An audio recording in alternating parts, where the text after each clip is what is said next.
everyone. Welcome to the Wedding Honey Podcast, the podcast where we chat about weddings with a little bit of sweetness, because we all know weddings can be stressful. We're here to lighten that up.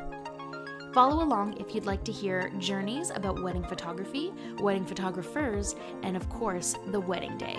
We're also going to be interviewing wedding specialists, and we can't wait for you to follow along.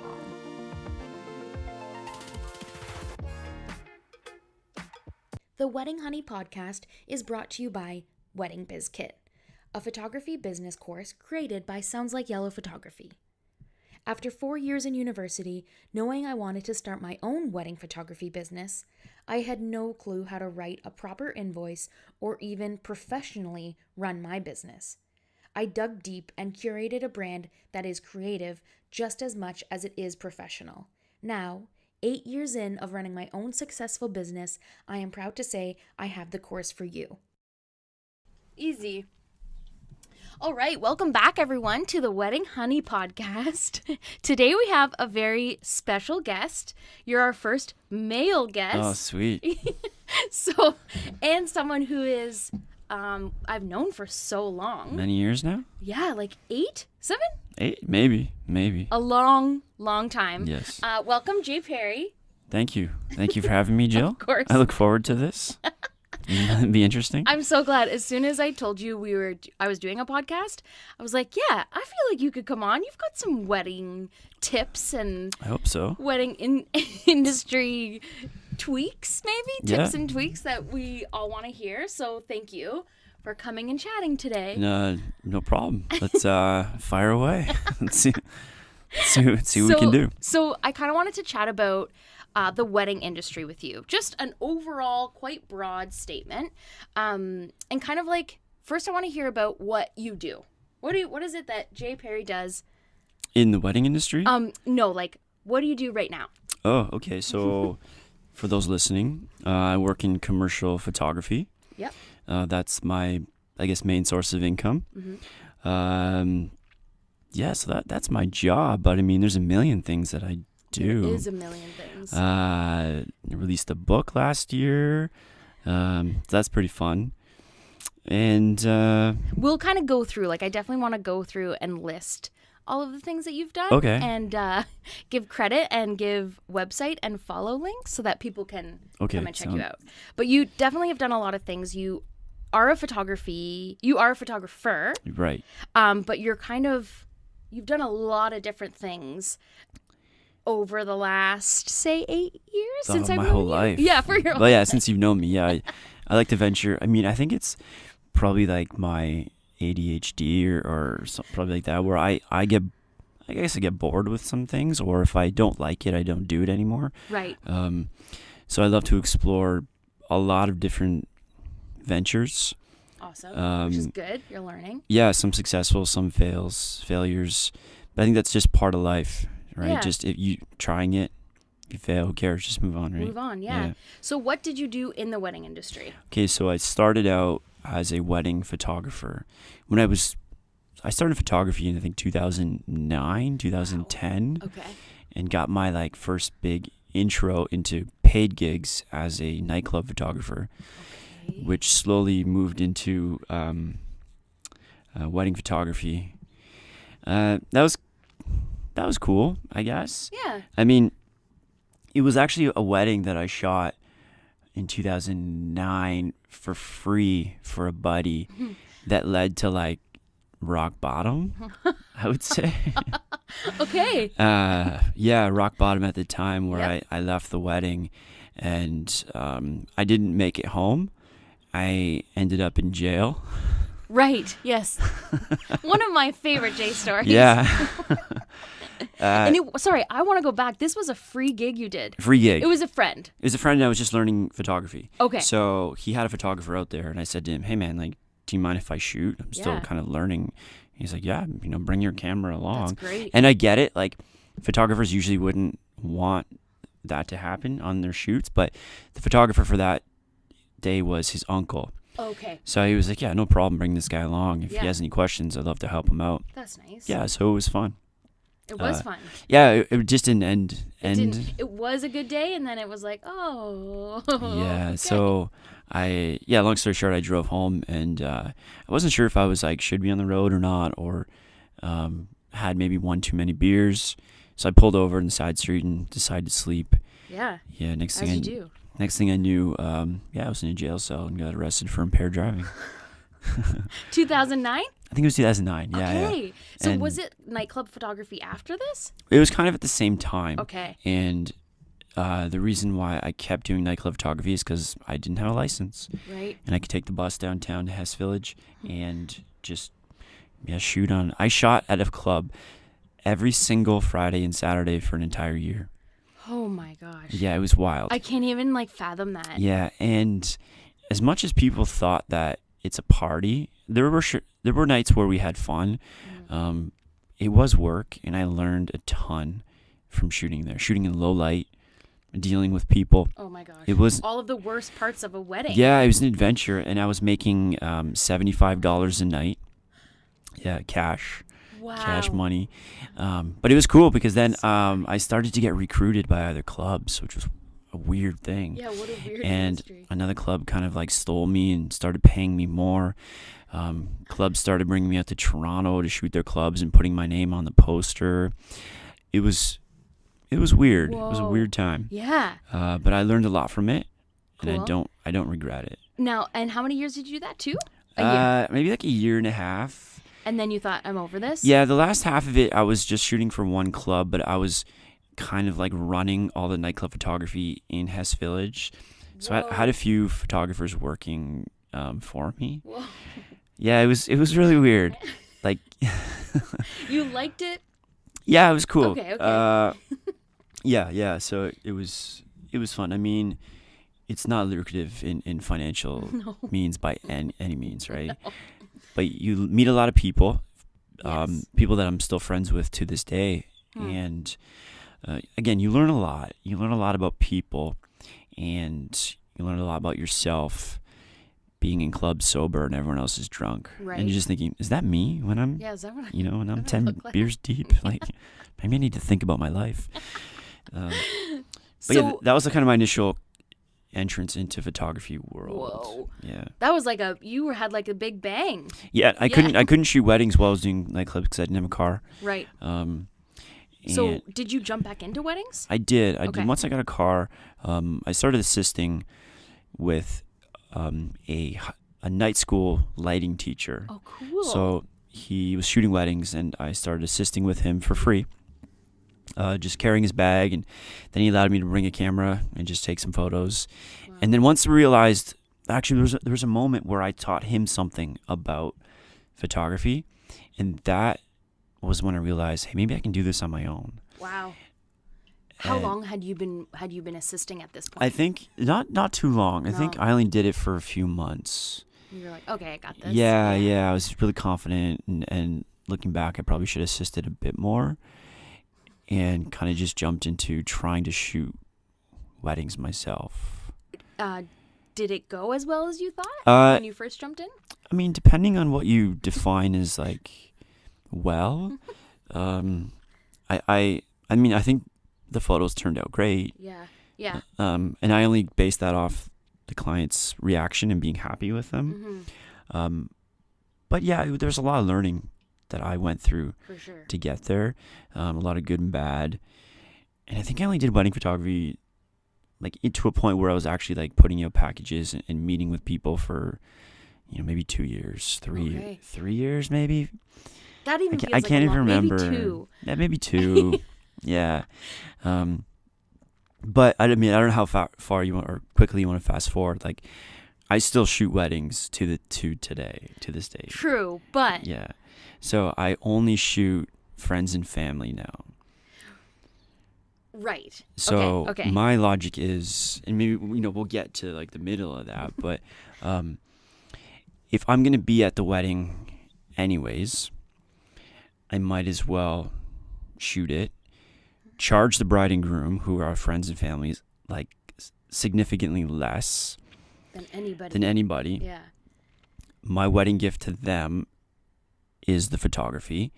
they're paying for my time editing. Brilliant. Right? Yep. So it's like a win-win situation for everybody. Yeah. Now, it takes a specific person to want that. And I have told people that I've met with, friends and family, like, only hire me if you want these things, meaning if you want photos handed over digitally, if you're not interested in any albums, if you want to make your albums yourself, I could help you with them, but I don't do that. And I think, like, like I said, I don't offer packages. I'll shoot till this time. Actually, what I say is, like, I'm on the clock till this time, which is usually like once the party starts. Right. After that, I'll still take photos, but I'm not responsible if they're blurry or whatnot. Like, I might, now it's time to have fun and drink some beers. You have to cover yourself. Yeah. So it's those people that aren't super into wedding photos, let's just say. Yeah, they like want traditional. They just want photos to basically document the day and have some stuff with their family. And if those friends want that, I'm the perfect person. Yeah. And you'll enjoy it because you want to be there for those Exactly. people. It's like I still love photographing people in general. Right. And that I can help out my friends do that. Like, I would love to just say, hey, like, my gift to you is everything photo-wise. But, unfortunately, I can't. That would mean I'm taking time off of work. Of course. To do that. Yep. And they understand because I'm still saving them a lot of money. For sure. So they're like, yeah, like, great. Please do it, right? Yeah. But again, it's only friends and family that you offer this I do that for. Yeah. Did you have any last year? You did. I believe so. I believe I had one last year. That's kind of nice. One a year. Yeah. I think it's like averaging to 1 or 2 a year. I like that you're like still kind of keeping your foot in there. Yeah. I don't have any booked this year, and that's fine. I'm going to a wedding as a guest in a month. Awesome. That's very exciting. I really enjoy that. I was a guest at your wedding. You were. And that was fun.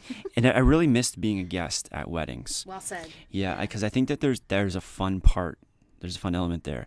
And I met with friends, I think 3 years ago. They were interested in having me as a photographer. And we met, and he's like, you know what? Can I get your opinion on this? We got this package from this company, and this is what they're offering for this price. And I looked at it, and I was like, honestly, if they're offering everything they're saying, go with that, because that's an amazing deal. Really? And you should do that, and I would just love to be a guest. Amazing. At your wedding. And they did that. That's awesome. And I got to be a guest at their wedding, and I didn't shoot it. So, like I said, like I love just being with people and partying. Right. That's also fun for me. Of course. As well. Yeah. Yeah. Do you sometimes go to a wedding and shoot it and wish, I wish I was the guest instead? I don't think so, because I get in the mindset of, like, now I'm the photographer. Work. Yeah. And I do treat it like work. Right. In between those hours, it's 100% a job. I would do the job the same way if they were paying me 10 times more or not. Right. Because I know it's stressful, right? Oh yeah, lots to think about. You don't get a second chance to do these photos, so it's like, and that's kind of why I left that industry as well, if you want to get into that. Yeah, let's dive in. So you know what I hated about wedding photography? Let's hear it. I'm so excited about this. Is that, so, I mean, you might know this or maybe not, but, I'm a control freak. And what I mean specifically about that is, you've got this beautiful bride and groom. You've got this beautiful venue. You're doing the bridal portraits at the perfect time when the light is amazing. And then it rains. And then you're stuck doing photos inside some crappy hall that they rented. And with the worst lighting. Yeah. And it's like, like, oh, can we do it in front of this, like, fountain? Like, no, like, why? Right? So it's you can't control Mother Nature. You can't. And I hate that element of it. Will that stress you out? Yeah. Okay. Yeah, it would, because I think I'd be disappointed, because I'm very, I'm the type of person that always wants to deliver 110% on the work that I do. Right. And if I knew that there was an opportunity to create these magnificent images, and then it got rained out. It's like a taken away from you. Yeah. So that's what I love about the commercial world. When I work with big clients, there's always a rain day if we're shooting outside. I mean, you can't do that with a wedding and say, hey, can you postpone your wedding a week because, the weather's going to be better. And that's a chance you take. And so that's one reason why I left. Another one is like, I was getting, as you know, again, inquiries like, hey, we're getting married in 2 years. Can we book you? And it's like, if I was 100% a wedding photographer, yeah, because that's what I would do. Right. But I wasn't. It's like, I don't know what I'm going to be doing in 2 years. It's so hard. So, yeah, it's so hard. And it's like, maybe, my dream job will come up with a, corporate client. But no, I got to say no because I'm shooting a wedding for somebody. So I didn't love the idea of booking myself out for so long. Yep. That was something that was bugging me. That makes sense too, because nowadays it is like 2 years. Yeah. That people want to reach out and book you. I don't get it. And it's funny. All the people that I've shot, I've never had bad clients though. That's pretty I've awesome. never had, the so-called bridezilla. Not once. And I think it's maybe rained once or twice. I don't know if that's just because I'm super laid back and they feel comfortable with me. I don't know. Yeah. But the experiences have always been great. Great. Which I think plays a lot to like who you're booking and who you are. Yeah, I think it's the right? type of clientele that I'm attracting for sure. Yeah. That I don't get those bridezillas, which I hear are a nightmare. Mm-hmm. But yeah, like I said, it's not. I don't do it anymore, and it wasn't a negative experience. No. So if any photographers who want to get in there are listening, I would say do it. But you've got to really love it. You do. And you've got to really love. Yes. Right? Yep. And I guess that means I don't. Not necessarily. I think you could still love, but you don't know these people. They are strangers. Yes. Really. So like maybe not your clients because some of them are friends, but sometimes it's hard to be in control of someone else's love. Sorry. All the time it's hard to be in control of someone else's love. Right.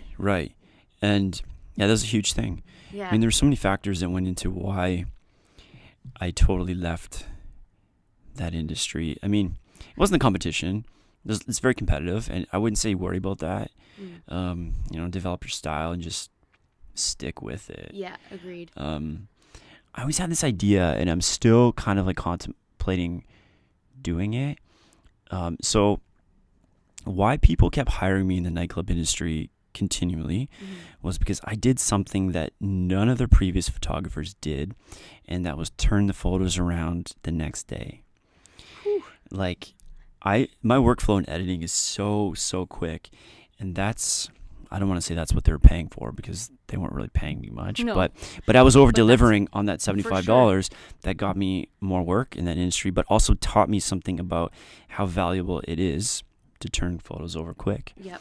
So I've had this thought of jumping on a wedding and not being the wedding photographer that's hired, but just a photographer that's hired to document the day through candid photos, turn everything black and white, and turn those photos over to them the next day. Honestly, within like 8 hours, they'll have the whole day in images. I think that's brilliant. Yeah, because I've figured out a way to do that. I don't know why I never jumped on it. Because maybe having you've told me that for years. Yeah, it's and such like an idea. It's something that, again, toyed with the idea, and I guess if I really wanted to do it, I would have.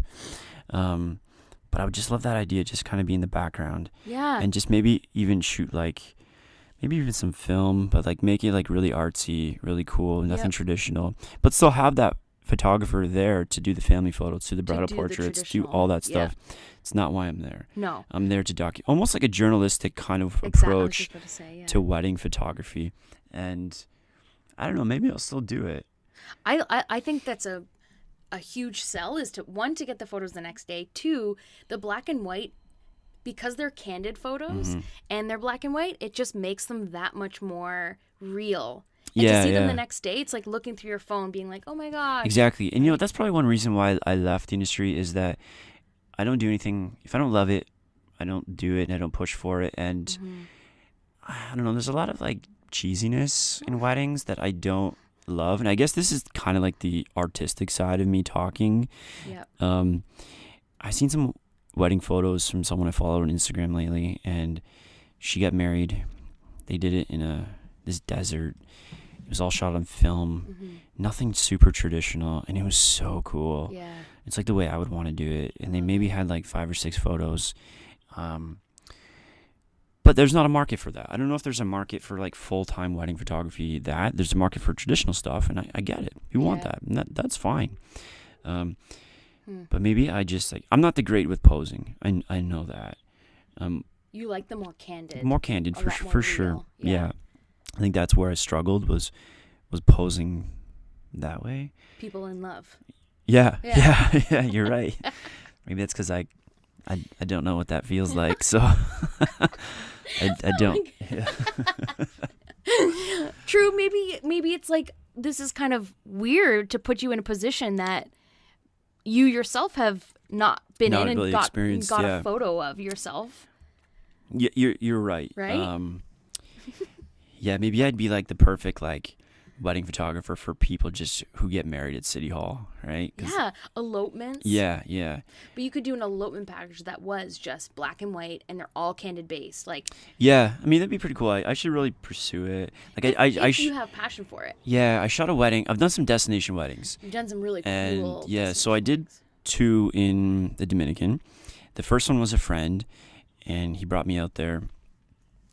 This is like way back in the day, and his deal was, can you shoot the wedding and we'll pay for your trip? Awesome. It was an all-inclusive, and like this is when I was like really early into it, so I'm like, yeah, that sounds cool. Yeah. And I had a blast because I knew him, I knew his buddies, so we partied for a week. Great time. A buddy he works with was going to the same resort and saw the photos and wanted to bring me out. And I was Same like, resort. Same resort. Awesome. Everything. The best. And they're like, are you interested? I'm like, yeah, but like I found like I was, editing for a while. It's like a week away from work. Like I'm going to have to charge you something plus the trip. And like, me not knowing what to charge, I'm like, I'll charge you $500. They're like, yeah, okay. I'm like, oh wait, should I charge more? Yeah. So I did it, and it was a terrible experience because no. I was there for a week with people I didn't know. Ooh. So I was really only with people on the day of the wedding and like the night before. And it was like a week of just being by myself in a place where you're kind of trapped.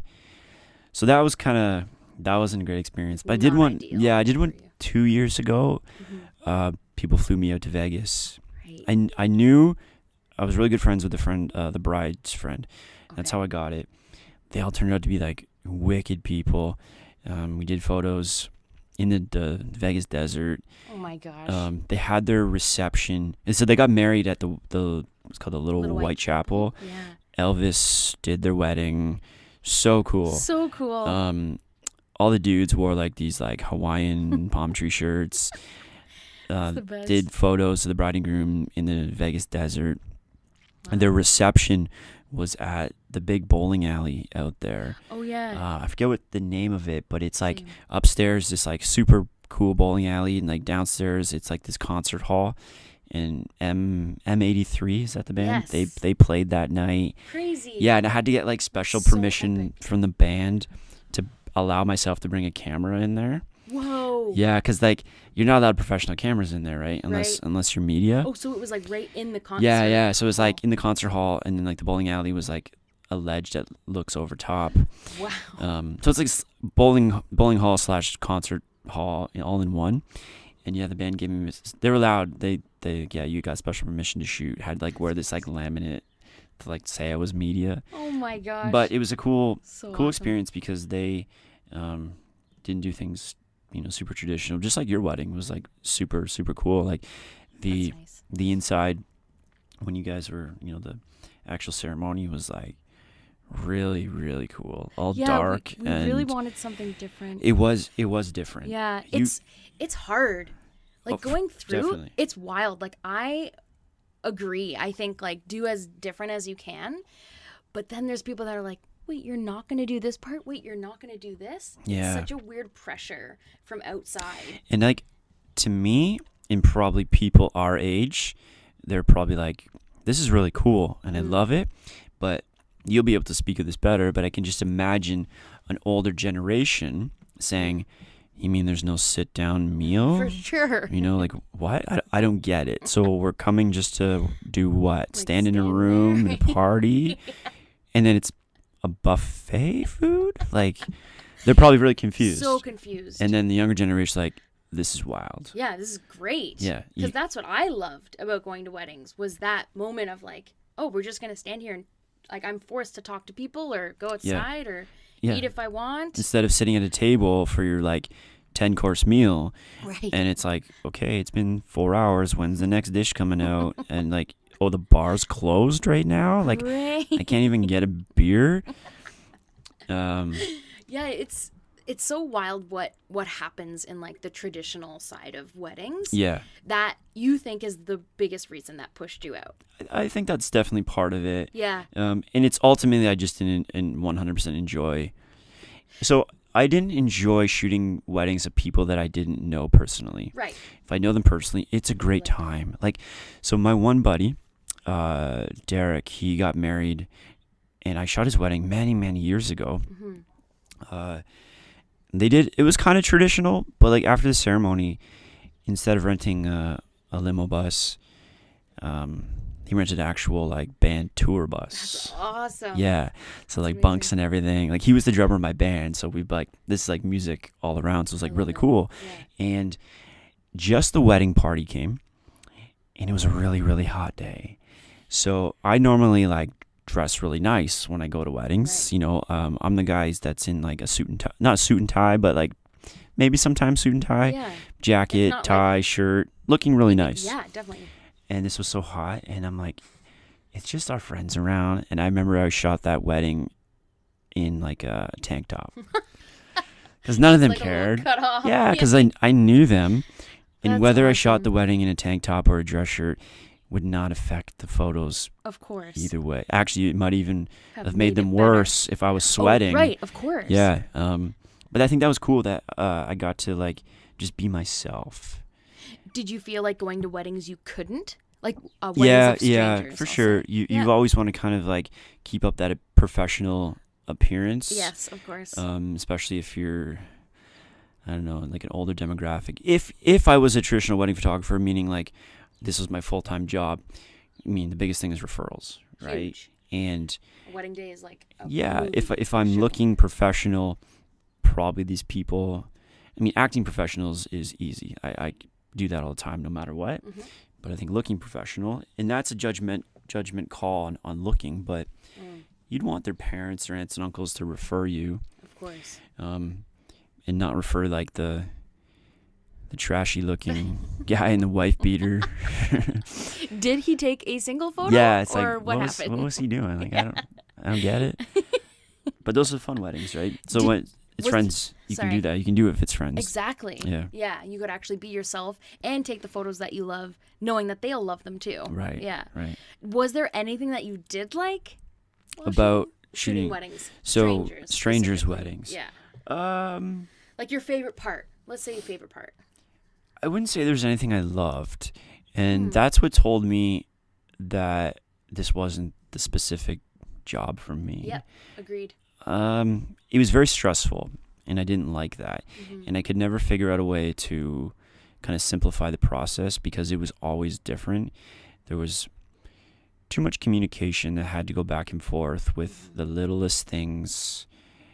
And yeah, I don't think there was anything that I loved about shooting strangers' weddings. Really? Yeah, Not one thing. it was a job, and I did the job well. Interesting. I got the job done. Mhm. But if I loved it, I would have stuck with it. Totally. Yeah. I agree. So can we talk about Hilmer and Himson? Yeah. Okay, cool. Yeah. So Hilmer and Himson is something you did after you decided not to do weddings? Yeah, I think so. Near the end? Yeah, I was like I said, I never stopped shooting friends and family weddings. But I think what happened was years ago, I knew that there was money to be made in the wedding industry. Yes. And why walk away from that? I see. But I didn't love specifically wedding photography, but I loved weddings. So And photography. Sorry. I love photography. Yeah. I was like, wait. Yeah. Let's go back. Yeah. Do you love weddings? No. I don't hate them. But yeah, I saw like there's a big market. People are always getting married, right? It's like, gosh, and it's $1 so million. why not take my nightclub experience? And like I'm okay giving up Fridays and Saturdays. I don't mind that. I've done it before. And I thought this photo booth idea that people were doing, but how can I do it differently? And I didn't want to go into the weddings that are just parties and drunken buffoons just being stupid, because I had dealt with that and I didn't enjoy it. So why not have I found that there wasn't a classy alternative to photo booths. No. And agreed. I thought I could kind of tap into that market, so I tried it, and it was fun. It was cool, and I didn't hate it. Mm-hmm. I don't know why that stopped, to be honest. Yeah, I feel like it's so cool, like, watching you over the past couple of years. I feel like you jump in with both feet, always. Like, you don't just half-ass something. No. Like, with Hilmer and Himson, I was like, oh, this is it. Yeah. This is just going to be his full-time job. And then it just kind of fizzled. Yeah, I think I lost the love for that as well. And I don't know specifically why. Probably because it started to get into the drunkenness. You couldn't avoid that. Because all the bride said was, or the couples would say, is put the photo booth like during the reception. During the time. And I hadn't simplified the way to do the setup, and it was a pretty big setup. I did one wedding, and it was the perfect wedding. It was in Niagara-on-the-Lake. Ooh. They wanted this photo booth during the day. That's the best. So I was there from like 2 to 4, outdoors, and I was gone. No one was super drunk. Everyone was like taking classy photos. Yeah. So like it was a photo booth in the sense, but it was also like I found it to be portraits of your guests, portraits of everybody.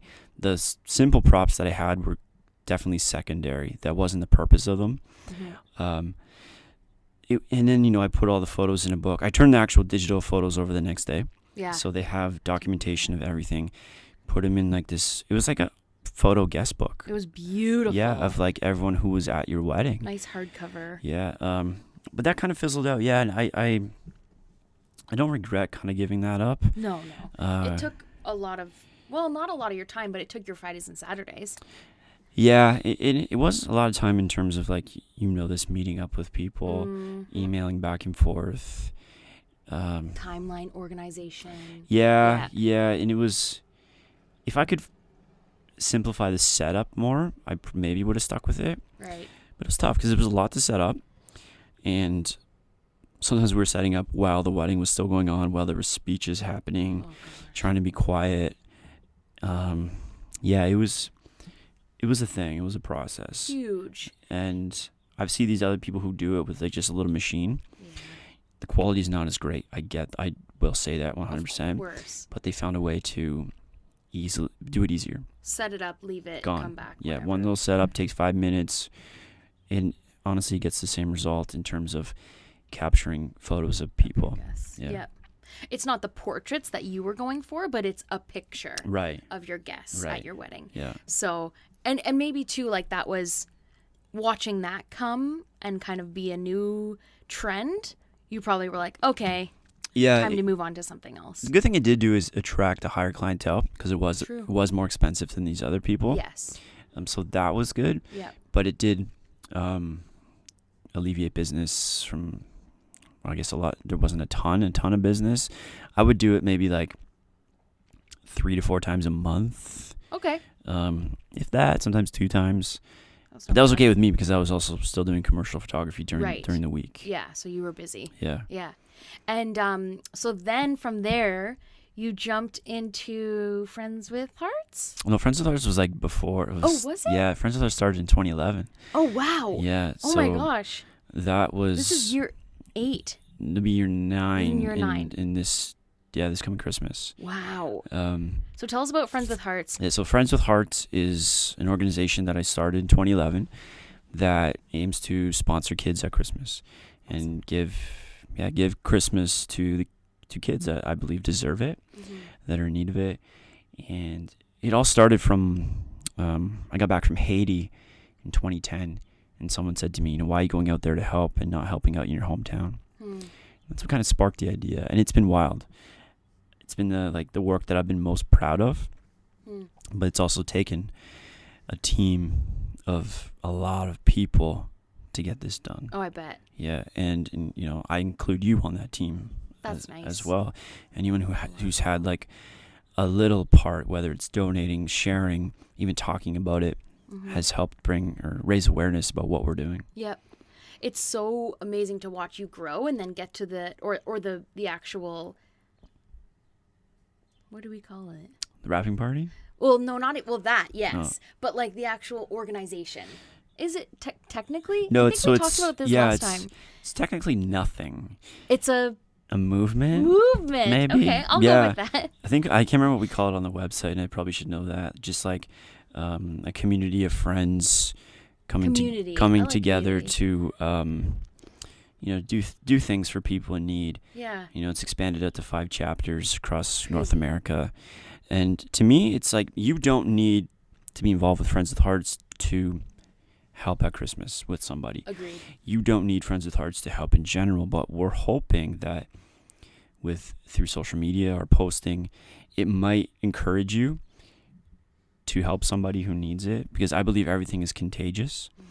And if it encourages you to help somebody, buy someone a meal, buy a homeless guy a meal, give someone, then it's like job well done. Yep. Right? We use Christmas and the kids as a platform to reach a larger audience, we hope, with the ultimate goal of giving these kids a Christmas for sure.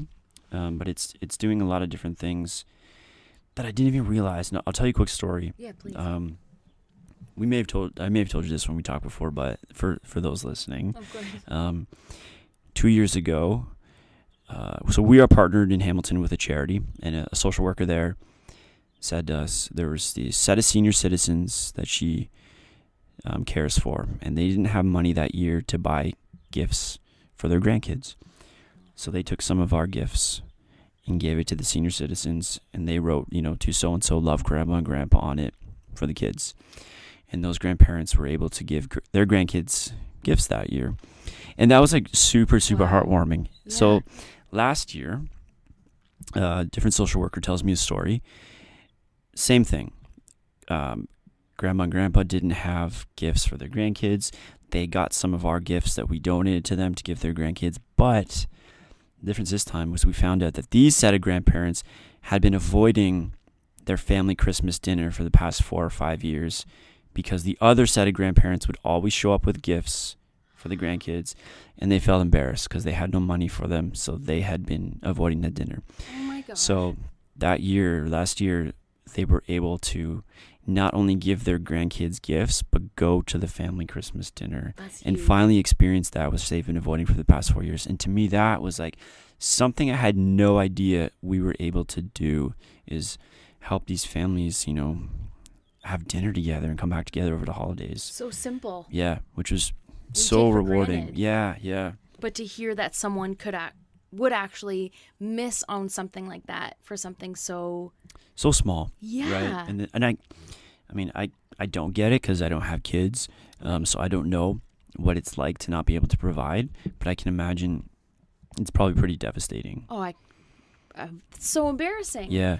Especially when there's the other set of grandparents walking in. Yeah. It's tough. And again, for those listening, I get it. Some people might say, like, why do you got to buy gifts for kids, and why is it that's a thing? My belief is that every child deserves, one toy under the tree at Christmas, but we also take care of life necessities for them, diapers, right, clothing, winter jackets, winter boots, gloves, hats, all that stuff, some gift cards for food.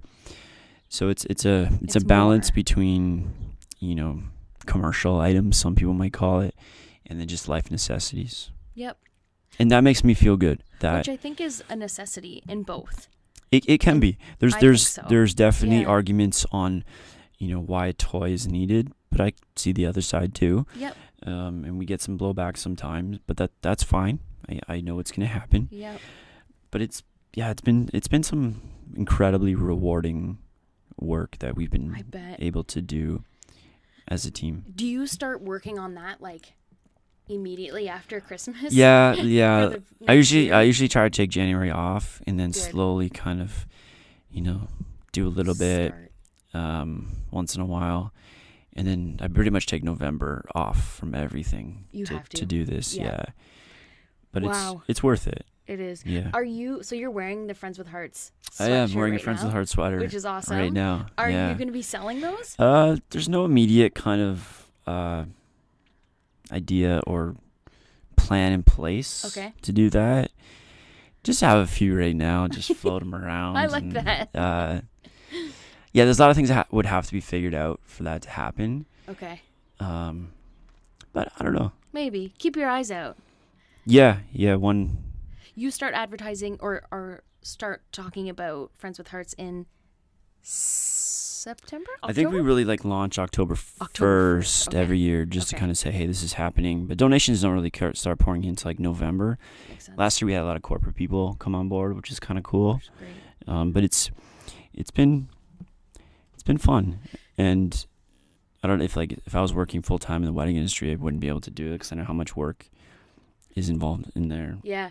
So it's kind of like it's fun to see the wedding industry kind of evolve to where it was when I was shooting to where it's going now. And I'm definitely seeing less and less traditional weddings. I shot a wedding for a close friend a few years ago, and it was in their backyard. They'd rented some tents. Her father owned a restaurant, so they catered it. The friend got ordained, so he did the actual ceremony. It was amazing. It was like help yourself for everything. They had a big tub with ice and beer in there, and it was so much fun. So fun. Those are the best weddings. Yeah. Everyone is just kind of like a lot more relaxed. Right. Everything, there's no pressure on anybody. I wonder if a lot of the pressure to do a traditional wedding comes from the parents. Oh, for sure, 100%. Yeah. Oh, and society, like your friends. If your friends got married at a big, beautiful hall. Yes, yeah. Why aren't you getting married at a big, beautiful hall? Right. Or a unique venue. This is very, I think a lot of people comparing each other's lives to their friends, to their cousins, to anybody. Yeah. I think a lot of people are like, well, we have to go big just like they did. Yeah. Even I think there's a lot of parents who say, well, we went to your cousin's wedding and it was 300 people, so you have to do that too. Right. I totally get it. And I love people who break those molds. Yeah. And are doing new things. And speaking of new things, I was at a friend's house last week, and she's doing something in the wedding industry that I didn't even think of as an idea, and what an idea it is. And gauge your opinion on this. Yeah. So she's a full-time hygienist, and on the side she does teeth whitening. And what she's been doing is she's been doing teeth whitening for the bridal party on the day of the wedding. And I was like, that's it, tell me more. And she's like, well, you know how a makeup artist will go to the house and do makeup on people. She's like, that's what I do. I go there, and because the girls want to look their best, that's a huge thing for the photos. Right. She can whiten teeth to so many different shades. That's crazy. In a few, less than an hour or something like that. What? And I was like, that's so wild. I never even thought of that. I would never put those together. Right? When you said hygienist, I was like, I don't get it. Yeah. So what is she doing? It's wild. I think it's Beam Whitening on Instagram, BEEM. Okay. And it blew my mind when she said that, because I never even thought there was a space for that in the wedding industry. Same. But what a space. Totally. Because I feel like girls want to look their best. Yep. And it's like, oh, I can get my teeth whitened for these photos. For as much as... For I don't know how much it costs, but right, for a little bit of time, while I'm getting my makeup done, let's do this. That's key. While you're getting your makeup done, it's why not? Just put a little thing in your mouth, a little machine. And so I was blown away at that, and all these like new things that are popping up in the wedding industry, which I think is fascinating to see. Agreed. I still don't miss it. I still don't know how some wedding photographers do it. But it's cool that, like you said, it's still a space for so many different things. It's such a huge industry that a hygienist could say, hey, I could offer this. Yeah, and yeah. then her business explodes. There's so many different So things. that's really cool. I do like that. maybe I got out of it because I wish people would put more of an importance on photography versus Yeah. other things. Like, you know, you get this all the time probably. They try to nickel and dime you. Yeah. You show up to the wedding and it's like, whoa, like you're trying to nickel and dime me, and then I'm seeing these centerpieces here that probably cost $1,000 each, and there's 50 of them. Or it's like, I spent so much money on that midnight buffet that 4 people go to and the rest go in the garbage. Yes. And you were trying to nickel and dime me on the one thing that's going to last forever. Right. That kind of broke your heart. Yeah. Yeah. But then you get those people that are like, I know how important photos are. Oh, the And best. those are your ideal clients because they put an importance on it. They treat you great. I mean, money is still an issue, but they're not trying to nickel and dime you, and they get it. They get why you charge what you do, Yeah. and they realize how important you are to that day. Agreed. I think there's something to be said for an ideal client. Mm-hmm. Did you ever think you found your ideal client Um, in Can the I- wedding industry? can I include friends into that? Or no? That's tough because they're gonna find you because they already know you. Yeah, So I'm gonna say strangers. strangers. Like complete strangers that just Yeah. like emailed me, hey, I'm interested. Or like referral based. It's tough to say because I never really. I 100% did it for the money, Okay. and I realized quickly that that's not the best thing to do. Right. Because if you do things specifically for money, you're not going to be happy. Right. Money should be a result of something you're doing that you love. So you didn't really need to find your ideal client. You were like, I'm getting out of here. Yeah. I never found them. If I were to like talk about those like, you know, candid photos for the day, black and white, Right. I think my ideal client would find me because it's such a specific niche. You know, maybe charge a decent amount where it's going to be worth my time, but people know that we want these, Right. and we you're get gonna it. Deliver. Yeah, Like the next day. next and day. incredible candid photos. Yeah, And it's funny that you are drawn to that because I think everyone loves, like when I talk to my booking clients, that I always say like, what's most important to you? Candids. Every single couple says candids. right. But really, when you get down to the nitty gritty, it's like, oh, but I obviously need a photo with my mom. Yes. And I obviously need a photo with my great aunt and my niece. Yeah. Oh, and my best friend. And it's like, okay, so that list grows. Candids, like when are we going to have time for candids? Because I Right. find when people get so lost in this list of photos, they go from like this kind of, I don't want to say like a fake smile to like looking around for that next person, maybe furrowing their brows. And you're like, cool, you just totally ripped away a candid moment. Yep. So it's funny. Like I think if you approached a wedding and said, I'm only going to do candids. Yeah, I would call it more documenting than yeah, candids, right. because I think there could be cool photos of even the photographer shooting those family portraits, just Right. like documenting what's Oh, happening there. interesting. Okay. I mean, I know that like some videographers, I guess that's their job as well, but like from different angles, you know, a different look on your wedding day. Yeah, like getting more of the space, the Yeah, environment. and maybe like not even using a flash sometimes, even if it's dark in there, because you know what? That's awesome. That's what your day was. It was dark in that room. Yes. I Right? love that. Let's not alter the way it looks in there and fake a photo. It's like, no, it was dark in that room, so that's why that photo's a little bit dark. For sure. That was like our biggest, when we were planning our wedding, like you said, it was dark upstairs, and I said, I don't want additional lighting. Right. We wanted it to be dark and grainy, and I told our photographer, I don't care if it's uber dark, you can't really see who it is, I still want that photo. That's it. Just pump up that ISO and it's graining, and like Bring it on. I think that has a cool aesthetic to it, a really cool look, Yeah. and just capturing the day as it was, Agreed. and then turning them over the next day. Right? That is like So they can have some an kind of album. Yeah, they can. craziness. I mean, it's funny because like maybe that's like the nerdy side of me, but if I were to turn over like 400 photos the next day, that wouldn't take me long at all. I guess, but I feel like, did you ever feel like you needed to like decompress after a wedding rather than just like boom diving in?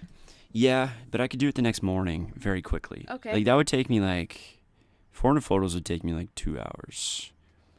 That's like exporting everything. You're not bad with overshooting either though. Right. You're good with, okay, I know what I need and I'm done now. That's the thing. I will delete in camera as the day goes. Okay, you're a deleting camera person. Yeah, I'm like, if that photo sucks, I'm like, there's no chance. Totally. No one's going to want that. So it's like, let's save time while I'm editing. And just I get this like immediate regret if I do a photo that I'm like, that could have been cool. So I have a weird, sometimes if it's like completely blurry or if it's like a total fuck up, I immediately delete it. Really? No problem. But if I'm like, ooh, like I'll delete it and then be like, shit, that could have been a really I get it. You never have that regret. No, because so interesting. I feel like I'm pretty good at deciphering that. Yeah, and just seeing through the small like little LCD screen whether this photo is going to be decent or not. Even if it's blurry, I love blurry photos. If it was doable, I would shoot everything in film. Everything. Oh. Like one of these little Sheikah cameras. Yeah. I would do that all, but it's just like, that's expensive. Right? You'd have to charge so much. And there'd be no way I could turn it over the next day. No, because you need a lab. And yeah. You can't have a dark room. That would be my ideal way to shoot it.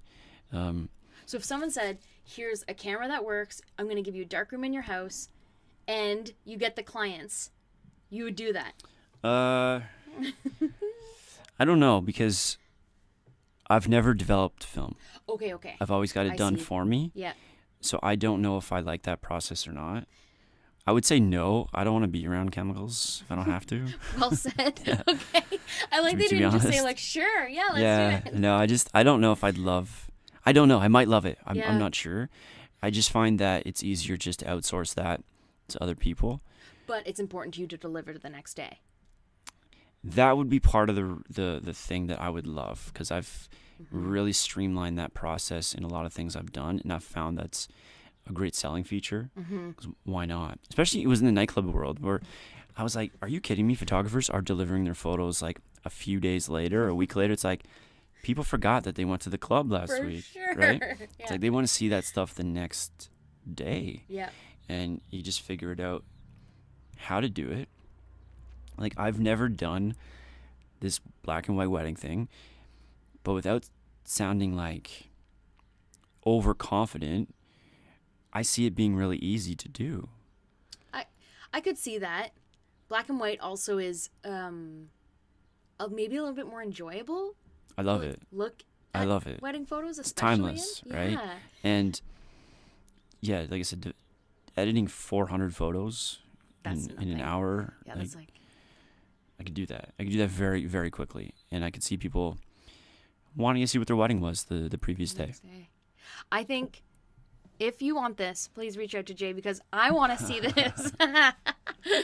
I think there's something to be said for that. We're also in a time in our lives where people love instant. Oh, 100%. And not shitty instant Instax photos. Like those are cool because they are instant, but the quality's complete shit. So it's cool, but it's not. But to get instant but also high quality and something that they can have that's going to last forever. Yeah, well, is huge. You've probably seen this a lot, and you shoot a wedding. You're Facebook friends with these people, and the next day, their profile picture turns into an iPhone photo of the bride and groom. Yeah, because they're happy they got married. They don't care about that quality, right? Yep. They just want something up. Yeah, and because you can't deliver them that quick, whole set of wedding photos. You finally deliver them, they don't change it. No. And it breaks my heart. Yeah. I think it's because, again, like it was like, oh, well, that one was the one that I first saw, so of course I'm going to love it the best. Exactly. I know. And I tried to do, I blogged like by the next day, which I'm like, that's I think that's crazy. Yeah, that is. But to deliver by the next day, like I can go through and pick my favorites within an evening. Right. But yeah, like oof. a lot of wedding photographers I see now are delivering photos in like, I don't know how you do it, but in like, fancy boxes with all this like wrapping and glitter and bags and logos and stuff.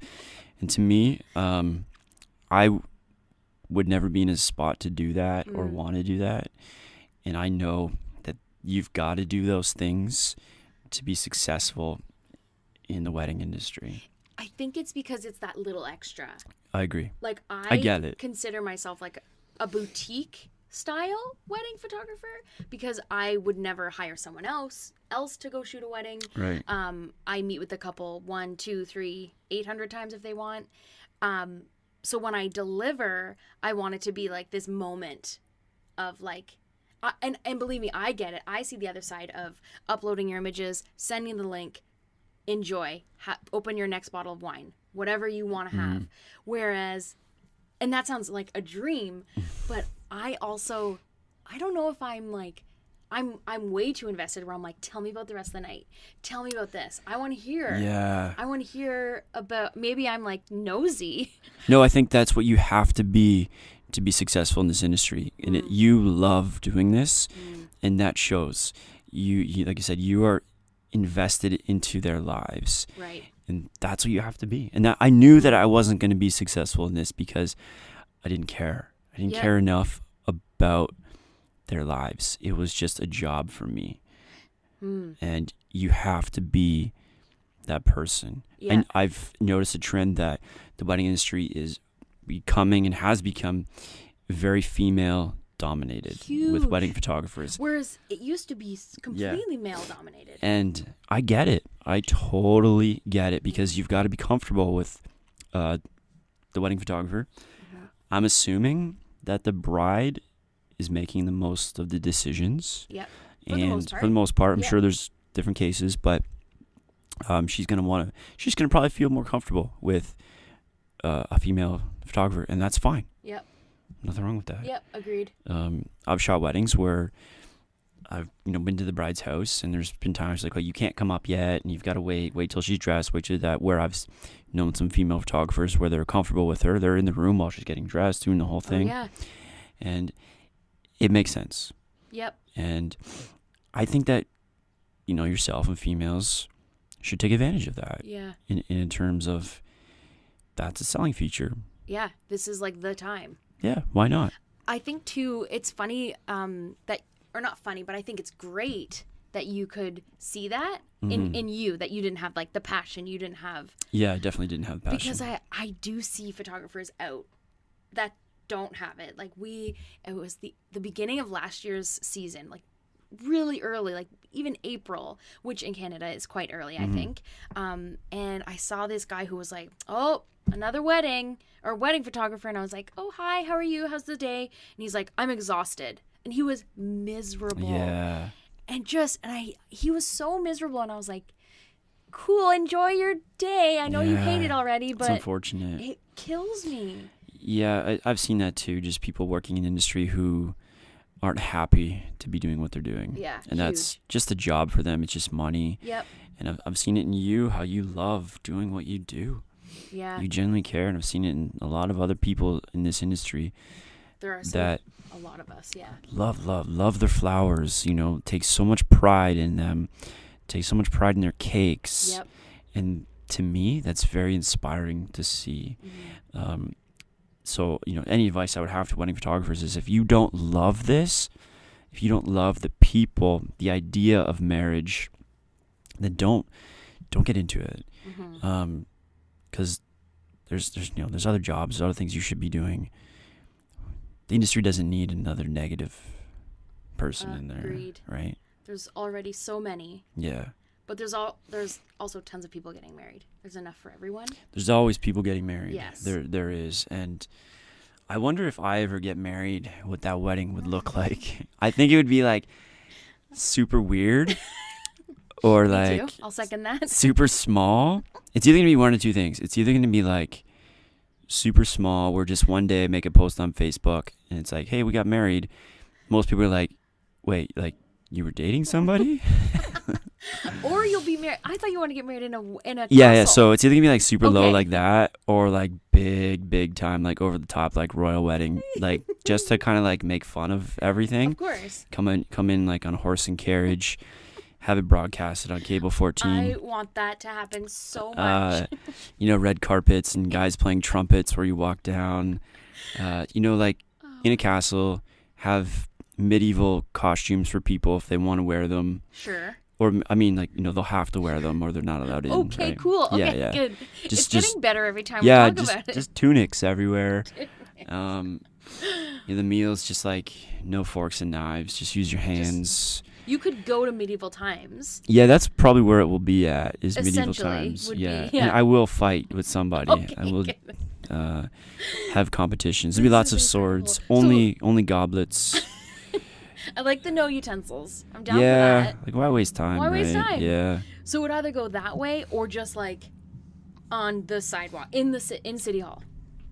Yeah, I guess if you have to do it somewhere, right? You have to like legally do it in City Hall. True. Um, Or get someone to come to you.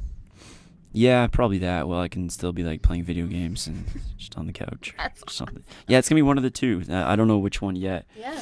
Um, I'll keep you guys posted. yeah, keep checking like Cable Yeah, 14's yeah. schedule. Maybe you'll see the J Perry, The J. the Perry J wedding. Perry wedding. Like Yeah. who cares about the girl? Not like she, on a Saturday or Friday, like a Tuesday. yeah, there'll be a bunch of promotion Okay, good. built up for it Good, too. okay, good. So Some posters, some commercials. Make sure you tune in, PVR it. You're Lots gonna get a lot of eyes on this. yeah, lots of people in masks and Good. weird capes and Yep, stuff. Yeah.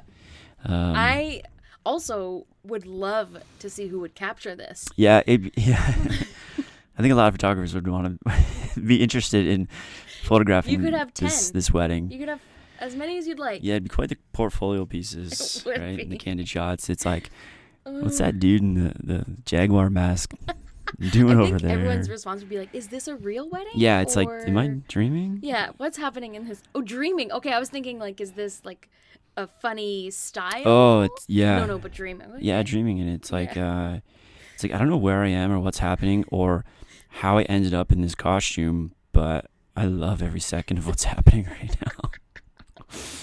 Would there be costumes on both sides?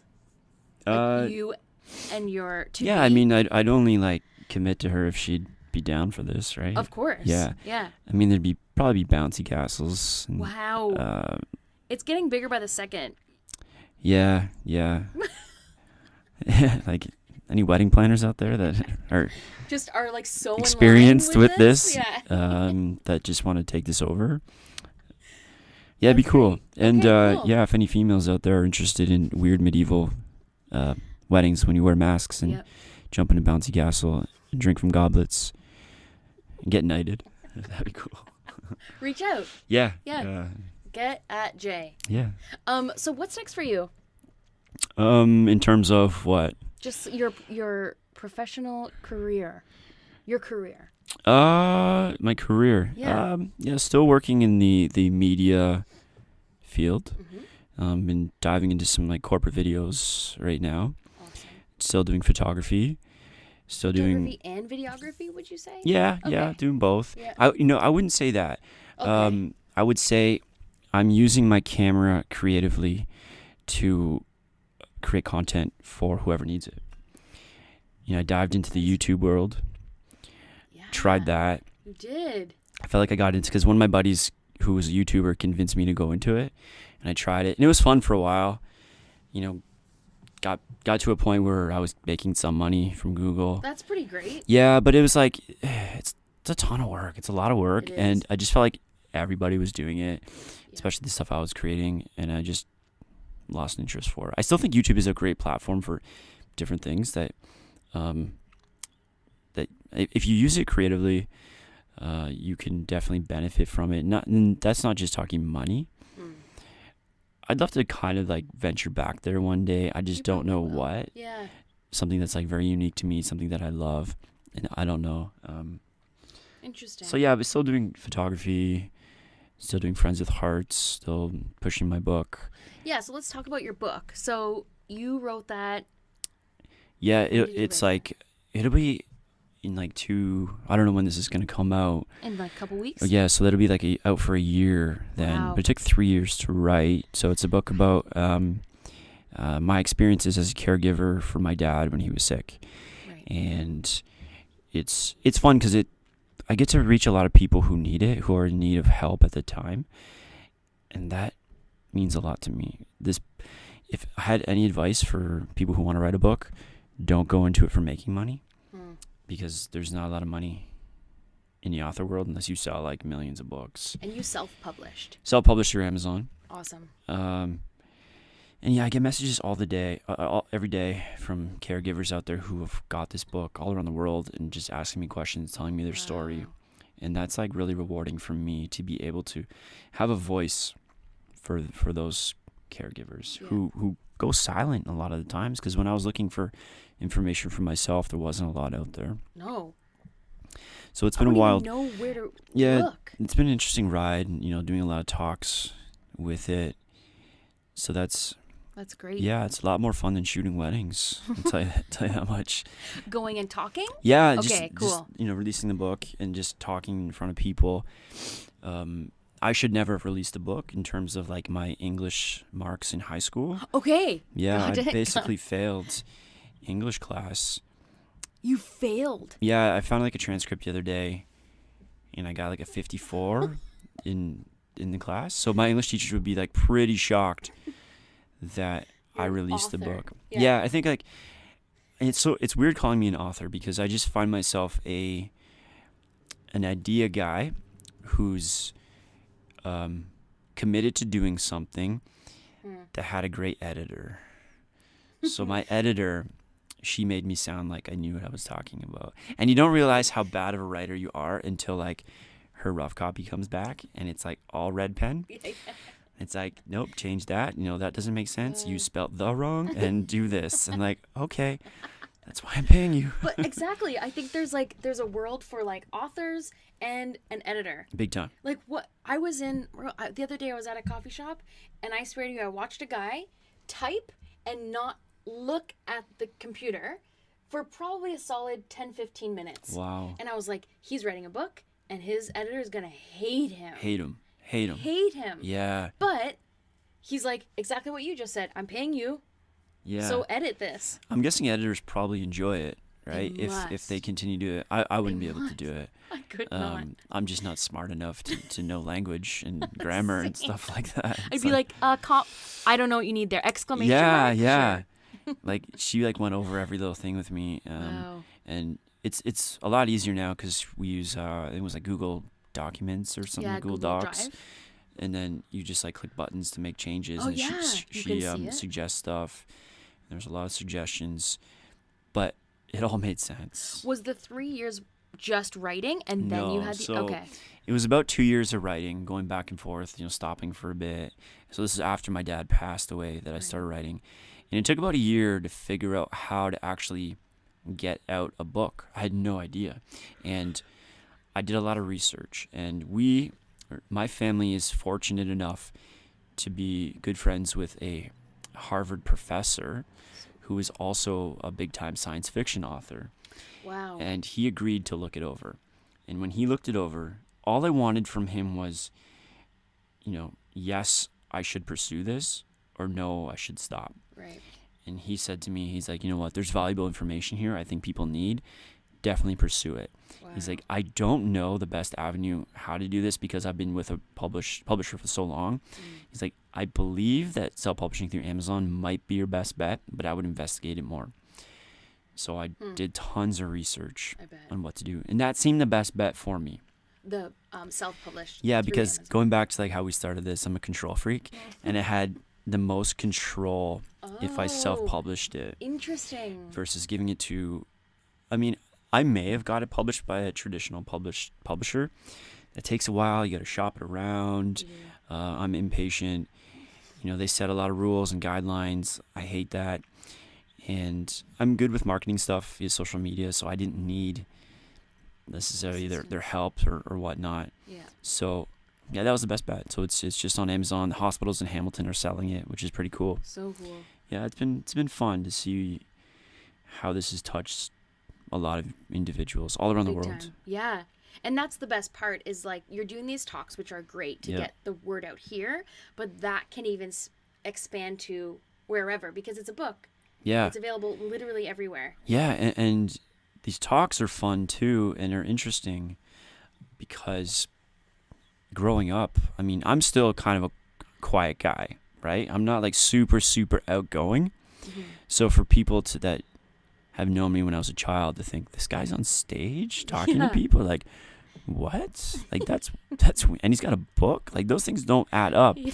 But I think what adds up is that when you have drive and passion behind something, that will 100% trump the so-called limiting beliefs that you thought you had of being a quiet person and someone who sucked at writing or talking.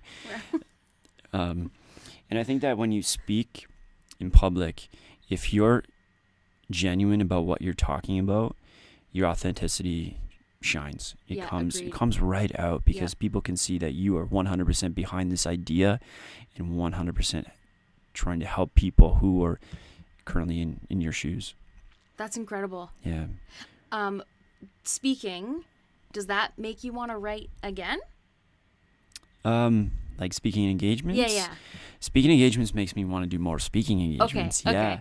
Interesting. Because this no need to touch on this part of my life, but you know this, I used to play music. Right? See all the things. Yeah, for many years we toured around, did all that thing, lived in a van. And when I've been on stage now, I think I've been missing that performance part of my life. I've been missing being on stage. You don't get nervous on stage? Not at all. Wow. The more people there are, the less I get nervous. What? Yeah, it's that weird. Is so backwards. Yeah, it's weird. I would maybe get a little nervous if there was a couple people, but if there's a lot, I don't get nervous. And I do miss being on stage, and I don't know what it is about that part of my life, but it's fun to kind of experience that again through a different avenue. Yeah, and speak to something that you have so much passion about right now. Right. And the feedback I've been getting has been amazing. And it's like I talk for a bit, and then there's an open dialogue discussion, which is fun too. That's almost more important than the talk because people are now asking specific questions about their life, more about like my life. Right. So it's been fun and interesting, to say the least. Really, really interesting. And you're actually like helping people. I hope so. Yeah. I believe it. Yeah, the messages they're sending. I get a lot of DMs on Instagram from people going through stuff. And I will always take time out of my day to write them back. Yeah. No matter what. Because and I'll be honest with them, if I don't know, then I'll just be honest. I don't know. When you are hearing this feedback, like maybe through DMs or like in person, do you feel like it makes you want to like expand? Like I say why I said to write more is to expand. Like, do you think you're getting more knowledge hearing feedback? Yes, okay. Definitely. Enough to write another? If I wrote a book around the same idea, it would be more about like the after part of dealing with grief. What is the after part? So yeah, I guess dealing with loss, right? And things that you go through, depression, anxiety, how I dealt with it personally, specific things that I did. The book I have now is more about the journey going through caregiving, touching a little bit on the after part, a little bit, but more so going through. But yeah, I would write about after. Grief, loss, because I've talked to a lot of grief counselors, not specifically for my case, but just like they've been reaching out to me to want to like hear about the book and my situation. But I could see myself writing another book, maybe on like a totally different topic one day. There's just no plans right now. Okay. And I like that. I don't have a plan for it, and if it comes, if I get that creative spark one day to start it again, I will. But I have a crazy appreciation for authors now because it is so hard to do. I can't even imagine. Yeah. Like amongst everything else you've done, you just sat down and started writing? Just started. Was it like therapeutic for you? Very therapeutic. Okay.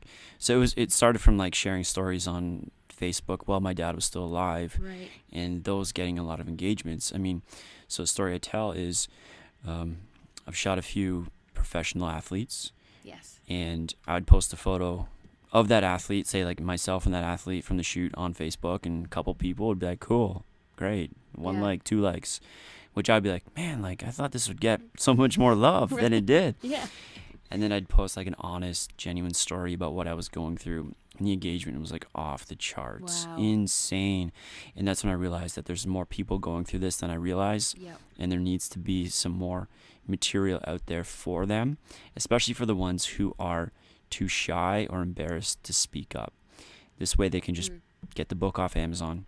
No one has to know. Shows up at their house. Yeah, and hopefully it can help them. So true. Yeah. And I'm sure you've had feedback about those exact people. saying Yeah, about yeah, stuff. all the time. Incredible. Through social media, through reviews on Amazon. Pretty crazy stories, some pretty inspiring things, but it's been very rewarding and very, very worth it. It makes my dad's fight worth it. Totally. He didn't battle and die, and that was it. He's now going on. The Totally. book wouldn't exist if he didn't want to fight. Yep. Right? If he just gave up, there'd be no content for the book. Yeah. So he's the reason why this all exists. And it's like, it makes me super proud of him for doing that. And I wouldn't have been able to say that last year, 2 years ago, without like tearing up. So that's how long it takes to like Really get do. through something. Yeah. Yeah. Incredible. Mm-hmm. It's such a journey. You've been on such a journey. Yeah, and I feel like Holy. it's it's not really wedding related, but That's okay. I'm still okay with that. yeah. So where can people find you? Let's go through that. There's Okay, many so places. yeah, I have a photography portfolio Yep. up at jayperry.ca. Right? So JAYPERRY.ca. If you want to check out what we're doing with Friends with Hearts, that's friendswithhearts.com. Mm-hmm. The book is called My Dad Got Sick. You can find it at mydadgotsick.com. Which is such a cool website. Did you build that? Yeah. It's awesome. Yeah. I went on it yesterday and I was Yeah. like, this is amazing. Yeah, I built that. It looks great. Yeah. And there's a lot of great information on there. Yeah, Yeah. thanks. Yeah, I used So to check be that a out. web designer for one day, Okay, true. and then I quit For that one job. day. Yeah, it's like You did- yeah, after the band, I got a real adult job as a web designer. Were you going to say human?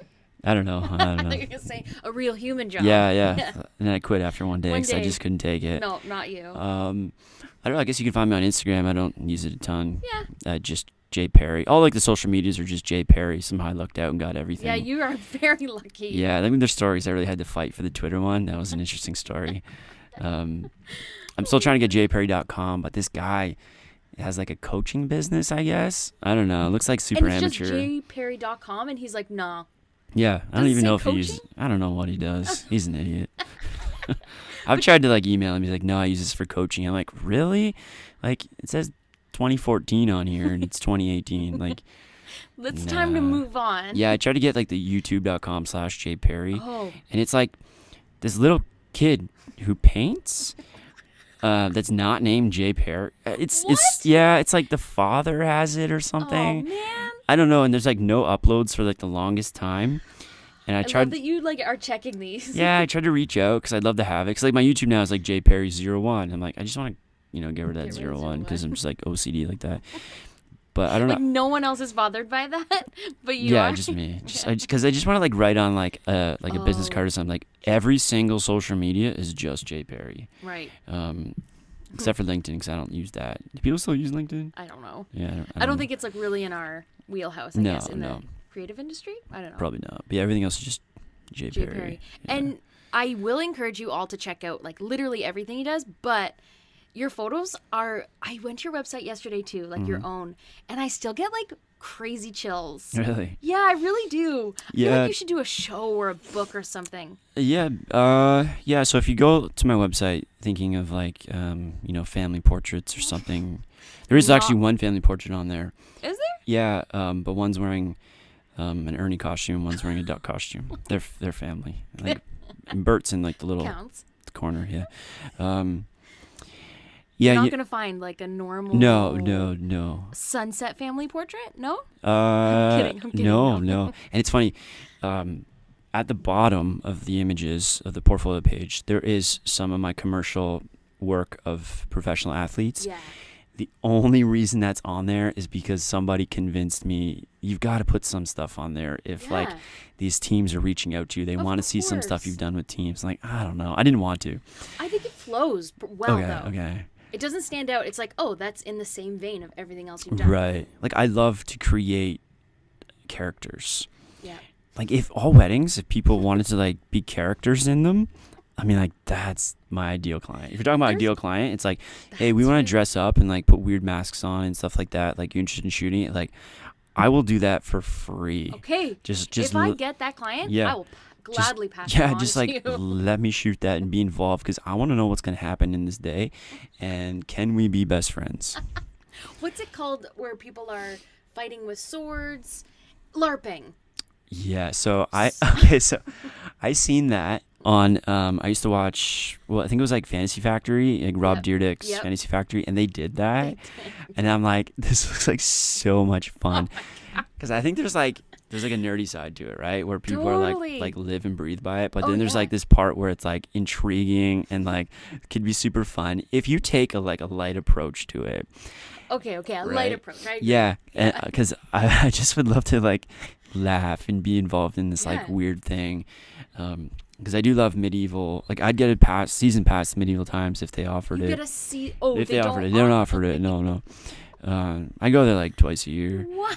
I've never even been there.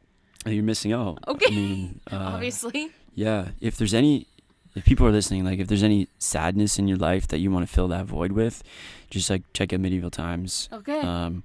Because you go there and you just like get drunk and like eat with your hands and like cheer on your knight.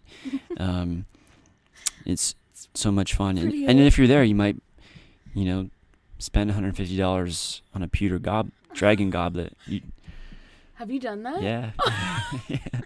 Oh, that's the one that was in your office. Yeah, and they got these like medieval scissors too that look like two swords. Yeah, they're so cool. They hurt when like your fingers are in there because they're not like really made for cutting. Yeah, they're made for looking at. Yeah, but they're so sharp, and they come in this case, and when you pull it out, it sounds like taking a sword out? Yeah. Yeah, I feel like you should either like cater to the LARPing community. Yeah, that's interesting. Like if you're looking to do a wedding like that. Yeah, people will pay you. Yeah, just like no need for free. It's funny if you go on my website and you see my work, they'd be like, "This guy loves horror movies." Yeah. When I don't. No. I actually hate horror movies. I remember when you told me that I was like, lies. Yeah, because I love good writing, and horror movies is all about terrible writing. What about like Get Out and Us? Have you seen those? Get Out is the Jordan Peele movie. Yeah. And so is Us, the newest one from Jordan Peele. I think I've seen Get Out. I think they're okay. I just don't love things that aren't real. Yeah. Okay, this is gonna sound weird for a lot of people, but I don't care. Go for it. I actually, they're gonna be like, yeah, this is why you're single. I love. Other than the goblet, do you mean? Wait, I mean that girls don't like that. Girls don't like when they show up and I'm drinking beer out of a goblet. I mean, to each their own. Yeah, that's kind of cool. So I actually enjoyed the first Twilight movie. Cool. Because I found it was like a different spin on vampires. True. It's still like a little far-fetched, but not the I turn into a bat, sleep in a coffin, suck your blood, wear the capes, traditional horror vampire. Yeah. I found it was a really cool spin on how they did it. Now, I've never seen 2 or however whatever the rest. I've only seen the first one. I thought it was a cool spin because they took a chance on something. Well said. Yeah, and I'll give you that. I love people who do that and go outside of the box. But if you do go on my website, you'll think that I'm super into horror movies. But I just love character creation. Yeah. And I don't even love Halloween. Yeah, I think Halloween's weird. Funny. Yeah. Like you think it's weird people dress up and go out. Yeah, it's like maybe it's I thought you'd live for it. No, I don't love it. I don't really dress up. I don't go out for Halloween. What? It's like, why do you need a specific day to do that? It's like, why do you need Valentine's Day to show someone you love them? Like, That's true. it should be every day. Yeah. And I agree. But yeah, my site might tell you otherwise. I think there's a picture of you in the bio or the contact. Yes. And you're in your An old studio prop room. Yeah, that I think sums you up to Yeah. a T. I think you have some type of sword or axe in your hand. Yeah, I don't know what you call that weapon, but it's massive. It is massive. I did get the name one time, and back in the day they'd put it on this like big stick, and yeah, I found that at an antique store. Yeah, I love like dressing up people, I guess, and creating, getting them out of their element and doing fun different things with them. Like I would be the ideal person to shoot posters for horror movies. Yeah. Ideal. So I love makeup, blood, Lighting, all that stuff, but I wouldn't necessarily love the movie. Right, you wouldn't see the movie. Nah, maybe not. But I would create the artwork for it.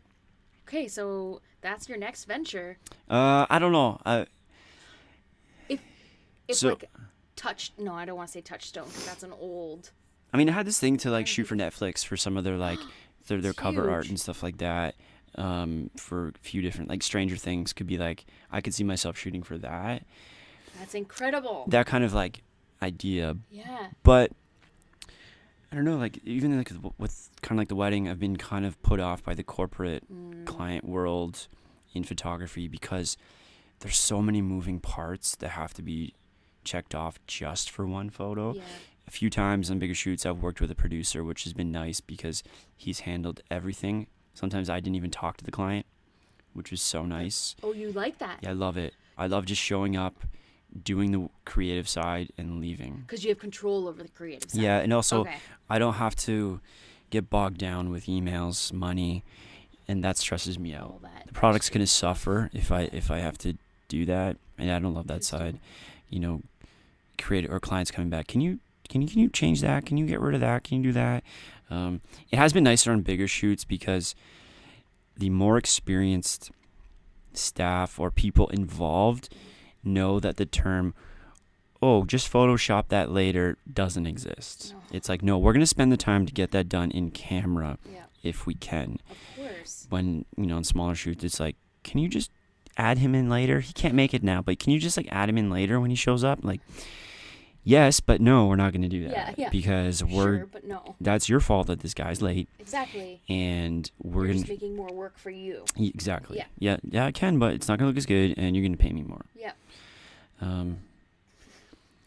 But yeah, like I just do it for free. It's funny. I did all those shoots on my website. I think every single photo, minus the stuff at the bottom of the athletes. Yeah, is creative stuff I did for fun and for free. Get out. I think every single photo on there. I can't think of one right now that someone paid me to do. That's crazy. Yeah, there's nothing on there that I got paid for. That's incredible. And I wonder if like I was like investing so much money into doing all this and nothing ever came from it. Nothing. But I'm not saying it can't still. Exactly. Yeah. But and I haven't like totally given up. I had fun doing it, and that's the main part. Like I was doing these shoots and they were so weird, and we would just laugh the whole time. Like so enjoyable. Our mutual friend Christina, she did a lot of the shoots for me. We put a pumpkin on her head, That's an actual incredible. pumpkin, and she was so willing to do it. She's amazing, and it was so weird. And with like we had fire going on, and we were all just laughing through the whole thing. And I'm thinking like, this is amazing. Yeah, this is the dream. Yeah. I love just doing weird things like that. So it's the creatives. Yeah. That So you really. My hope was when I was creating weird videos, I think some are still on my Instagram, a bunch of them are, is that people, they're short and they're weird, but people are going to watch them. And if they say at the end, what the hell did I just watch? Then I win. Oh, I'm pretty sure I've said that. Yeah. And that's the goal amazing. Because they're going to be like, I need to see that again just to make sure I processed everything. Yeah. And then at the end, they're going to be like, what a weird dude. But in essence, what's happening is you just watched a 40-second video twice. Yep. A company who puts out a product, they want you to watch a 30-second video once. Hopefully. And you don't even do that. Yep. So my thing was like, you might not know what's going on. You might not like it, but I guarantee you're going to watch it. And possibly again. Yeah, and then think I'm a weirdo after and understand why I'm single. Or just think, what an interesting mind. Could be that way. Who knows, I right? think I'll leave so. it up to the viewer I'll leave- to yeah, it's funny, some of the responses just like, what dot dot dot, or the people who are involved in the videos are like, you want me to do what? You want me to wear what? It's like, but they're all down for it. That's the best. No one's ever really said no, like, that's, your idea is too weird for me, I don't want to be involved. Maybe because they got masks on and like people might not know it's them. Or they're like, finally something different. It could be that. It could be like, you know what, I was a little skeptical about this idea, but I had fun. Right? I got out of my element for a bit. Isn't that the best part about the creative industry? Yeah, because I think like maybe too often we're bogged down with this corporate job that we're in Monday to Friday, and it's like living for the weekend. Yeah, life. it's like I just had an hour where I wasn't myself. I wasn't thinking about the life that I hate. Yeah. And that was great. But I wasn't sitting on my couch watching TV. Exactly. I was actually doing something. Yeah, I felt like a different person. I actually felt like that duck. Exactly. I was that Has anybody duck. ever reached out to me like, can I please be one of your Well, people ask. situations? I don't know. Well, so if I use the same character twice, I always reach out to the same person to see if like Makes sense. I try to be like, yeah, you were that character. I want you to be that character every time I if do you love if that. you're down. Yeah. Yeah, some people have offered to be in a video or asked to be in a weird video for sure. That's like not a problem to find somebody. Well, that's kind of interesting. Yeah, That's because not an issue. There's so many people who want to do that. yeah, it's just coming up with ideas is easy. Just finding space and time.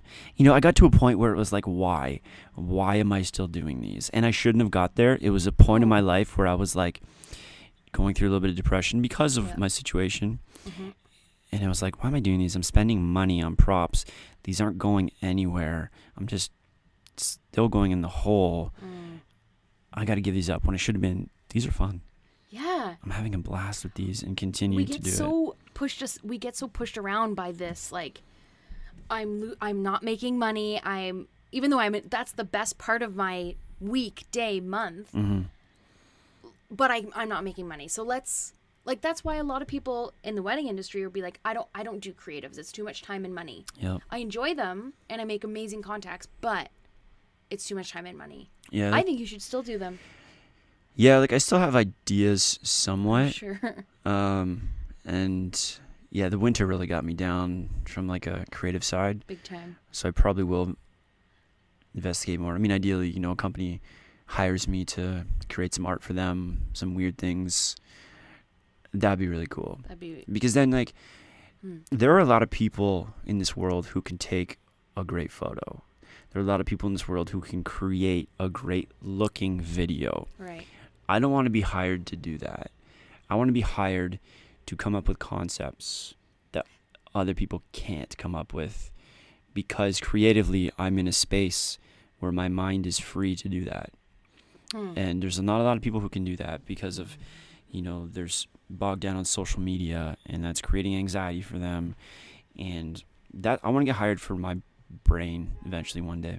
Oh, for sure. Yeah. That's the goal. That is the goal. And I think too, with you having those photos and videos and keeping up with it, even if it's not as frequent, is still maybe one day going to that person that will say he's the guy to hire. Yeah. So I used to create these weird videos, as you know, but people listening probably don't, for Doritos, and So good. they stole one of my ideas one time, and I was bummed, flattered, all kinds of different emotions. But my biggest thing was like, imagine having that budget. I know. What I could do with that budget. Like the budget's like the photos that you see on the website are probably working with like $50. Which is pretty amazing. It's still, it's like taking a small budget and making it into something cool. But, you know, imagine like a corporate budget of like, you know, like $20,000, $30,000, $40,000. And like, yeah, like what I could do with that. I'm creating stuff with $50. That's something that like I would be interested. We can rent that crane now and like drop a truck on in one chip. They're like, yeah, but how do we do that? And like, just trust me. You know? Just trust me. Just trust me. Did anything ever come from that? Like, I know you were trying to tag them. You don't know that story? No.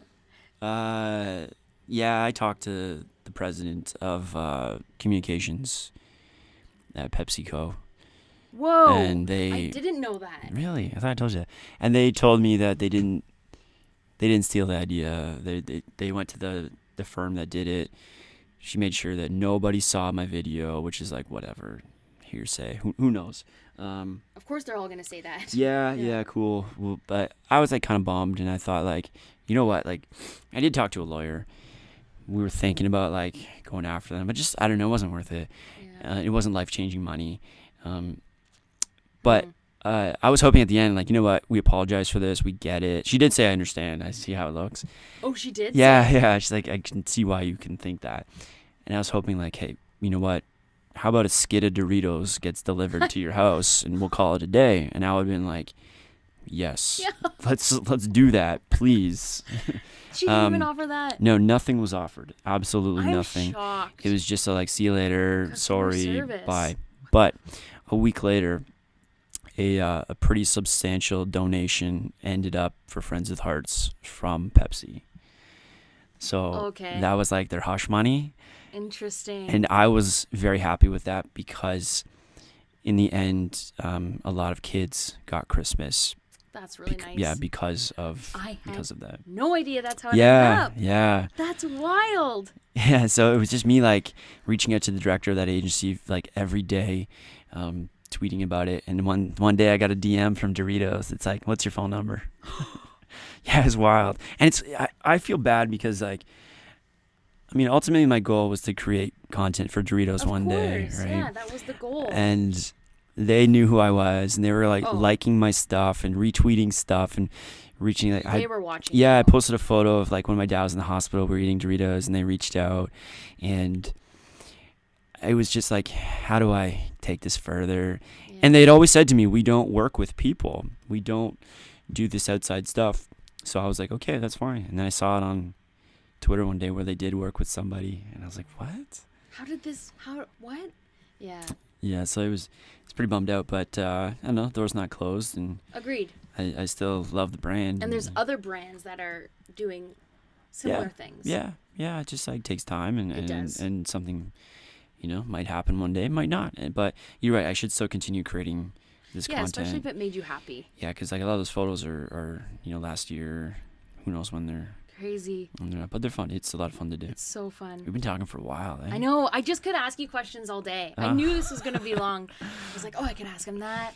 I think you should do a coffee table book with your photos. You think people would be interested in that? Heck yeah. Yeah, they'd be like, it'd have to be like a specific place that would love it, like a circus or like. Or. Just like, I don't know, weird people. Yeah. I think people would love that. Maybe one day. I could see it. I mean, it's the cover of your album could just be your like logo. That's like your name. Yeah. I don't know. I yeah, think that's so cool. I don't know. Maybe one day I think about doing something with it. Might create some more photos. Cool. But I haven't done a creative photo shoot in a long time. It's been so long. Since last year. Yeah, last year. Who knows? But I'll definitely do some stuff this summer because I've been focusing on the book. Which makes sense. Yeah, Friends with Hearts. Took a while. Yeah. So that I get it that I haven't had time, but I should make time because it is fun. Yeah, I think that's most important. Yeah, to me it's art, right? Yeah. And I seen an interesting headline the other day on Twitter. It's from a photographer, and he said he makes money so he can make art. I thought that was very valuable. I do these corporate videos and corporate client photography work. And that's what allows me the freedom to create art. Yep. Without the hope of or an expectation of getting paid. Like I said, I did telling you that all those photos on my website, I don't think one person paid me for them, is the first time I've ever really realized that. Oh, wow. Yeah, and it's kind of cool. Yeah. Again, minus the stuff at the bottom, the stuff that I was told I should put on, right. The athlete stuff. I don't think that there's one photo that someone paid me for. And I don't think there's any work from like Haiti on there either. There isn't. No. That's a whole different side that like, unless you really know me, wouldn't know existed, that I have that like catalog of photos of third world countries, which is pretty cool too. And maybe there's a space that you could put up. Yeah, I don't know, like I think that I've one of the reasons why Friends with Hearts has been so successful is because I don't think about my next step too much. I just do it, and I've got to really implement that in all my other areas in photography. And just like, if I think about too much, where should this live, and why should it live there, and how to strategize about getting it out there, then it might not do well. I don't know. Or it might not go the way that you're envisioning. Right. So you just have to do it. Maybe because I put too much expectations on it should reach a level of success that if it doesn't, then it'll disappoint me. There's never been a level of success that Friends with Hearts was supposed to reach. Right. The goal year one was $250, right? And 2018, what was your total? so far we've raised $148,000 and change given Christmas. Your goal was $250. Yeah. Holy. So we've raised like 150 grand with like no marketing. We've never spent a cent. This cost me money to do. You know, no one gets paid. We never put money into any ads, nothing, just word of mouth. Incredible. And people that want to be involved with what we're doing. And that's come from no thought. I don't know why this is successful. It doesn't make sense to me, right? From all the things people learn in school, it's like, you know, you market it this way, you spend ad dollars on here, you do this. We do none of that, and it's worked. But, and it's going to continue to. I can only imagine. Yeah, I hope so. Yeah. Yeah, it's only going to get bigger and try to move into some other cities as well. Ideal. That would be incredible. It's been fun. So cool. Jay? So, is this it? So good.